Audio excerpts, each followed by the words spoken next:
स्वागत है बच्चों आपके अपने चैनल हिंदी पाठशाला पर। मैं सोनिका रावत। बच्चों, आज हम पढ़ेंगे कक्षा 6 की बसंत से पाठ 3 के क्वेश्चन एवं आंसर। तो बच्चों, वीडियो को पूरा देखने के लिए वीडियो को स्किप ना करें और पूरा देखें, जिससे कि आपको आपके प्रश्नों के उत्तर मिल सके। देखिए बच्चों, ये है प्रश्न एवं उत्तर कहानी से। फर्स्ट नंबर है, अंडों के बारे में केशव और श्यामा के मन में किस तरह के सवाल उठते थे? वे आपस ही में सवाल जवाब करके अपने दिल को तसल्ली क्यों दे दिया करते थे? तो इसका उत्तर है बच्चों, देखिए उत्तर नंबर 1 है, बच्चों को चिड़िया के अंडों के बारे में कोई जानकारी नहीं थी। उनके मन में यह सवाल उठते थे कि अंडों का आकार कितना बड़ा होगा, अंडे किस रंग के होंगे, उनमें से कैसे बच्चे बाहर आएंगे और वह क्या खाती होगी, उनका घोंसला कैसा होता होगा। अभी आपस में इन बातों का सवाल जवाब करके अपने दिल को तसल्ली दे दिया करते थे, क्योंकि घर वालों को समय नहीं था कि वह उनसे कुछ सवाल कर पाएं और अंडों के बारे में जानकारी ले सकें। इसलिए वह आपस में सवाल जवाब करते थे और स्वयं को तसल्ली दिया करते थे। देखिए बच्चों, प्रश्न नंबर 2 है, केशव ने श्यामा से चीथड़े, टोकरी और दाना पानी मांग कर कार्निस पर क्यों रखे थे? देखिए बच्चों, इसका उत्तर है, कार्निस पर चिड़िया के अंडे थे। उन अंडों को सुरक्षित करने के लिए केशव ने चीथड़े से गद्दी बनाकर अंडों को उस पर रख दिया और उन्हें धूप से बचने के लिए अंडों पर टोकरी से छत बना दी और प्याली में पानी रख दिया एवं दानों का भी प्रबंध कर दिया था। इसीलिए उसने ये सारे चीजें अपनी बहन श्यामा से मांगी थी। देखिए बच्चों, प्रश्न नंबर 3 है, केशव और श्यामा ने चिड़िया के अंडों की रक्षा की या नादानी? तो इसका उत्तर यह होगा बच्चों, उत्तर नंबर 3, केशव और श्यामा अपनी तरफ से अंडों की सुरक्षा करना चाहते थे, पर अंडों की जानकारी न होने के कारण अंडे खराब हो गए, तो यह उनकी नादानी थी। चिड़िया अपने अंडों की सुरक्षा स्वयं कर सकती थी। बच्चों ने अंडे को छूकर गंदा कर दिया। उन्हें नहीं मालूम था कि वह अंडे छू लेंगे तो वह अंडे खराब हो जाएंगे और चिड़िया उन्हें नहीं सहेगी। इस तरीके से रक्षक ही भक्षक बन गए। अब नेक्स्ट है बच्चों, कहानी से आगे। फर्स्ट नंबर क्वेश्चन है, केशव और श्यामा ने अंडों के बारे में क्या क्या अनुमान लगाए? यदि उस जगह तुम होते तो क्या अनुमान लगाते और क्या करते? तो इसका उत्तर है बच्चों, देखिए बच्चों, उत्तर नंबर 1 है, किशोर और श्यामा ने अनुमान लगाया कि जब अंडों से बच्चे निकल आए होंगे, यह सोचकर उनका मन विचलित हो उठा कि उनकी माँ इतना दाना कहाँ से लाएगी कि बच्चों का पेट भर सके। बेचारे बच्चे, गरीब बच्चे चू चू करके मर जाएंगे, उन्हें धूप से भी कष्ट होगा। किशोर श्यामा की जगह यदि हम होते तो अंडों के साथ छेड़छाड़ ना करते और उन्हें यूं ही छोड़ देते, क्योंकि कोई भी पशु पक्षी हमारे बीच में छेड़छाड़ नहीं करते। बस हम दानों को जमीन पर बिखेर देते, जिससे कि उनके खाने पीने की सुविधा हो जाती। तो बच्चों, यहाँ ह जो है वो अ होगा अनुमान। ठीक है, ये मिसप्रिंट हो गया है, अनुमान। प्रश्न नंबर 2 है, माँ के सोते ही केशव और श्यामा दोपहर में बाहर क्यों निकल आए? माँ के पूछने पर भी दोनों में से किसी ने किवाड़ खोलकर दोपहर में बाहर निकलने का कारण क्यों नहीं बताया? देखिए बच्चों, उत्तर नंबर 2 है, क्योंकि माँ सो चुकी थी, घर में सन्नाटा हो गया था, तो यही समय था बाहर आकर चिड़ियों को देखने का। यदि माँ उनको देख लेती तो अंडों को हाथ न लगाने देती और माँ की पूछने पर पिटाई के डर से दोनों में से किसी ने बाहर निकलने का कारण नहीं बताया। देखिए बच्चों, प्रश्न नंबर 3 है, प्रेमचंद ने इस कहानी का नाम नादान दोस्त रखा, तुम उसे क्या शीर्षक देना चाहोगे? देखिए बच्चों, उत्तर नंबर 3 है, हम क्या शीर्षक देंगे? हम इसको दूसरा शीर्षक रक्षक में भक्षक देना चाहेंगे, क्योंकि रक्षा करते हुए उसने उनका सत्यानाश कर डाला। देखिए बच्चों, नेक्स्ट है अनुमान और कल्पना। फर्स्ट नंबर है, इस पाठ में गर्मी के दिनों की चर्चा है। अगर सर्दी या बरसात के दिन होते तो क्या क्या होता? अनुमान करो और अपने साथियों को सुनाओ। उत्तर नंबर 1 है बच्चों, यदि सर्दी का दिन होता तो केशव और श्यामा अंडों को ठंड से बचाने की व्यवस्था करते और अंडों के चारों बगल पर्दे लगा देते। यदि बरसात होती तो प्लास्टिक से छाया कर देते हैं और इन सारे कार्यों को करने पर उन्हें माँ से डांट भी पड़ती है। क्वेश्चन नंबर 2 है बच्चों, पाठ पढ़कर मालूम करो कि दोनों चिड़िया वहां फिर क्यों नहीं दिखाई दी, वे कहाँ गई होंगी। इस पर अपने दोस्तों के साथ मिलकर बातचीत करो। देखिए बच्चों, उत्तर नंबर 2 है, चिड़ियों के सारे अंडे गंदे हो जाने के कारण चिड़ियों ने उन्हें फोड़ दिया, इसलिए जब उनके अंडे ही वहां नहीं थे तो उन्होंने भी वहां आना बंद कर दिया। वह कहीं दूसरे सुरक्षित जगह पर गई होंगी जो और अपना घोंसला तैयार किया होगा। फिर समय आने पर अंडे दिए होंगे और उसमें से बच्चे भी निकले होंगे। देखिए बच्चों, उत्तर नंबर 3 है, केशव और श्यामा चिड़िया के अंडों को लेकर बहुत उत्सुक थे। क्या तुम्हें भी किसी नई चीज या बात को लेकर कौतूहल महसूस हुआ है? ऐसे किसी अनुभव का वर्णन करो और बताओ कि ऐसे में तुम्हारे मन में क्या क्या सवाल उठे। उत्तर नंबर 3 है बच्चों, देखिए, मेरे घर में एक पालतू कुतिया थी जिसके बच्चे पैदा हुए। उन्हें बच्चों को देखकर स्वयं का मन भी बच्चा बन जाता। वह छोटे छोटे बच्चे बहुत ही प्यारे लगते थे। उसी कुतिया को देखकर मन में सवाल उठता है कि यह कैसे अपने बच्चों की देखभाल करेगी।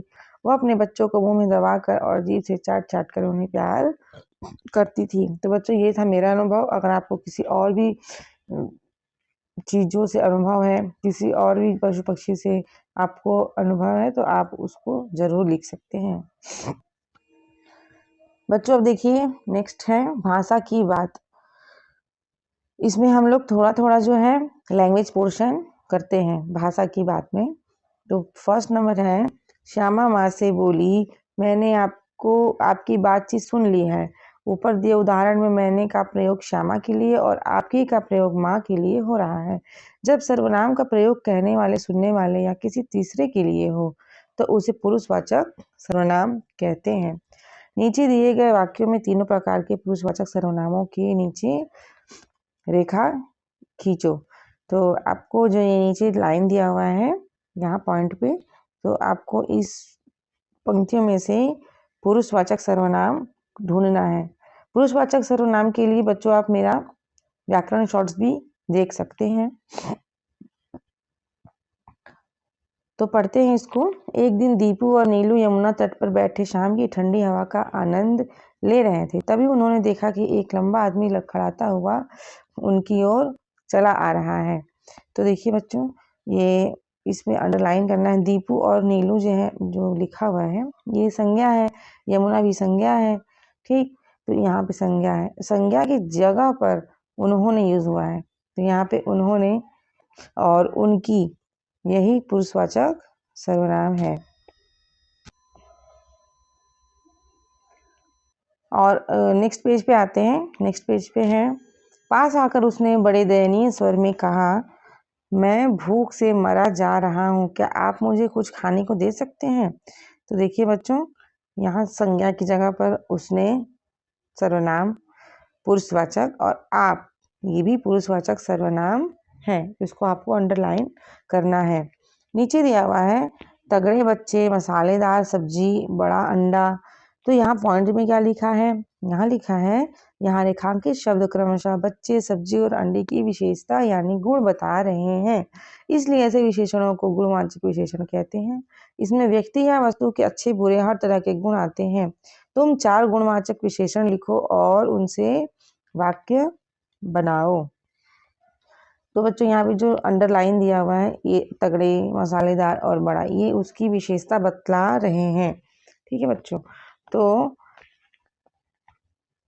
और उसके गुण बता रहे हैं, तो आपको यहाँ पर गुणवाचक विशेषण लिखना है। देखिए बच्चों, गुणवाचक विशेषण का और एवं वाक्य प्रयोग। पहला गुणवाचक विशेषण है सुंदर, लाल, पतली, कड़वा। तो इससे हम लोगों ने वाक्य बनाया है, वह छोटा बालक बहुत सुंदर है। मैं लाल रंग की स्वेटर पहनी हूँ। मेरी सहेली बहुत पतली है। करेला बहुत ही कड़वा सब्जी है। तो बच्चों यहाँ पर जो है इसके गुण बताए जा रहे हैं कि जो छोटा बालक है वो सुंदर है, स्वेटर जो है वो लाल रंग की है, जो सहेली है वो पतली है, करेला का सब्जी बहुत कड़वा है।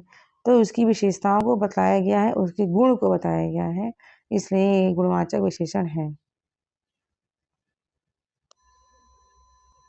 देखिए बच्चों, प्रश्न नंबर 3 है, केशव ने झुंझलाकर कहा। केशव रोदनी सूरत बनाकर बोला। केशव घबरा कर उठा। केशव ने टोकरी की एक टहनी से टिकाकर कहा। श्यामा ने गिड़गिड़ाकर कहा। तो देखिए बच्चों, ये पॉइंट में लिखा हुआ है, ऊपर लिखे वाक्यों में रेखांकित शब्दों को ध्यान से पढ़ो। ये शब्द रीतिवाचक क्रिया विशेषण का काम कर रहे हैं, क्योंकि ये बताते हैं कि कहने, बोलने और उठने की क्रिया कैसे हुई। हर कर वाले शब्दों के क्रिया विशेषण होने की एक पहचान यह भी है कि ये अक्सर क्रिया से ठीक पहले आते हैं। अब तुम भी इन 5 क्रिया विशेषणों का वाक्य में प्रयोग करो। तो बच्चों, ये हम लोग जो ऊपर दिया हुआ है, इसका हम लोग वाक्य में प्रयोग करेंगे।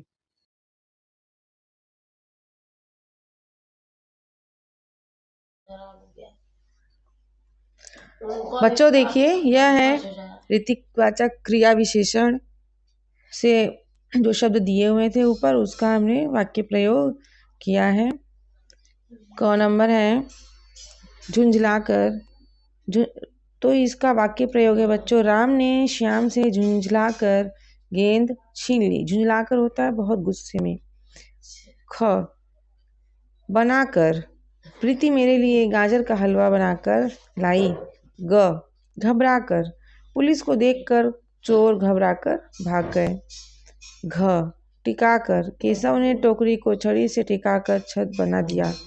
अंगा गिड़गिड़ाकर, श्यामा ने केशव से गिड़गिड़ाकर कहा कि उसे भी चिड़िया का घोंसला दिखा दे।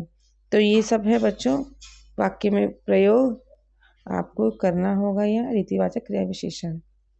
प्रश्न नंबर 4 है बच्चों, नीचे प्रेमचंद की कहानी सत्याग्रह का एक अंश दिया गया है। तुम इसे पढ़ोगे तो पाओगे कि विराम चिन्हों के बिना यह अंश अधूरा सा है। तुम आवश्यकता के अनुसार उचित जगहों पर विराम चिन्ह लगाओ। तो इसको पढ़ते हैं बिंदु को। उसी समय एक खोमचे वाला जाता दिखाई दिया। 11 बज चुके थे। चारों तरफ सन्नाटा छा गया था। पंडित जी ने बुलाया, खोमचे वाले कहिए क्या दूं? भूख लगाई ना? अन्न जल छोड़ना साधुओं का काम है, हमारा आपका नहीं। मोटे राम अबे क्या कहता है, यहाँ क्या किसी साधु से कम है? चाहे तो महीने पड़े रहे और भूख न लगे तो तुझे केवल इसलिए बुलाया है कि जरा अपनी कुप्पी मुझे दे देखूं वहाँ क्या रेंग रहा है, मुझे भय होता है। तो बच्चों इसको हमें पंक्चुएशन लगाना है। इस वाक्य को कहाँ पर कॉमा लगेगी, कहाँ पे पूर्ण विराम लगेगी, कहाँ पे विस्मयादि बोधक चिन्ह लगेगा, इसको पढ़ के समझना है और इसको पूरा करना है। देखिए बच्चों, इसका उत्तर नंबर 4 है, विराम चिन्ह का प्रयोग करना है। तो देखिए, उसी समय एक खोमचे वाला जाता दिखाई दिया। तो यहाँ पर है खड़ी पाई, और उसके बाद 11 बज चुके थे। चारों तरफ सन्नाटा छा गया था। देखिए बच्चों, यही यहाँ पर भी पूर्ण विराम। तो ये वाक्य जब खत्म होता है तब ये पूर्ण विराम का उपयोग किया जाता है। पंडित जी ने बुलाया खोमचे वाले। खोमचे वाला कहिए क्या हूँ, भूख लगाई ना। अन्न जल छोड़ना साधुओं का काम है, हमारा आपका नहीं। देखिए बच्चों, यहाँ पर हमने खोमचे वाले ने जो कहा उसको इन्वर्टेड कॉमा में दे दिया। और क्या हूँ यहाँ क्वेश्चन मार्क, और कहिए के बाद थोड़ा सा ठहराव, तो कहिए के बाद कॉमा। मोटेराम अभी क्या कहता है, ये क्वेश्चन पूछा गया तो यहाँ हमने क्वेश्चन मार्क लगा दिया। यहाँ क्या किसी साधु से कम है, यहाँ पे पूर्ण विराम, उसकी बातें खत्म। चाहे तू महीनों पड़े रहे और भूख न लगे, तुझे तो केवल इसलिए बुलाया है कि जरा अपनी कुप्पी मुझे दे, देखे तो वहाँ क्या रेंग रहा है, मुझे भय होता है। देखिए बच्चों, अंतिम क्वेश्चन है, कुछ करने को। गर्मियों या सर्दियों में जब तुम्हारी लंबी छुट्टी होती है तो तुम्हारा दिन कैसे बीतता है? अपनी बुआ या किसी और को एक पोस्ट कार्ड या अंतर्देशीय पत्र लिखकर बताओ। तो बच्चों, आपको तो मालूम ही है कि पोस्ट कार्ड और अंतर्देशीय पत्र क्या होता है, क्योंकि हमने क्लास 5th के हिंदी में पढ़ा था चिट्ठी का सफ़र। तो उसमें हमने पोस्ट कार्ड और अंतर्देशीय को बहुत ही अच्छे से समझाया था। तो इसी पोस्ट कार्ड और अंतर्देशीय पे अपने बुआ को या किसी और को पत्र लिखना है कि तुम्हारी जो लंबी छुट्टी होती है तुम उसमें क्या करते हो। जैसे सर्दियों की छुट्टी, गर्मी की छुट्टी होती है, तो आप उसमें क्या करते हैं, कैसे आपका दिन बीतता है और आपकी क्या दिनचर्या होती है, ये पत्र में लिखकर अपने बुआ को या किसी रिश्तेदार को बताना है। तो आप इसे स्वयं करेंगे। तब तक के लिए बाय बाय बच्चों। यह वीडियो पार्ट 2 वीडियो हो, पार्ट 1 वीडियो का लिंक आपको डिस्क्रिप्शन में दे दिया जाएगा। तब तक के लिए बाय। और मेरे चैनल को सब्सक्राइब करना ना भूलें, सब्सक्राइब ज़रूर से कर लें ताकि आपको आगे की वीडियोज़ आने में कुछ जानकारी प्राप्त हो सके।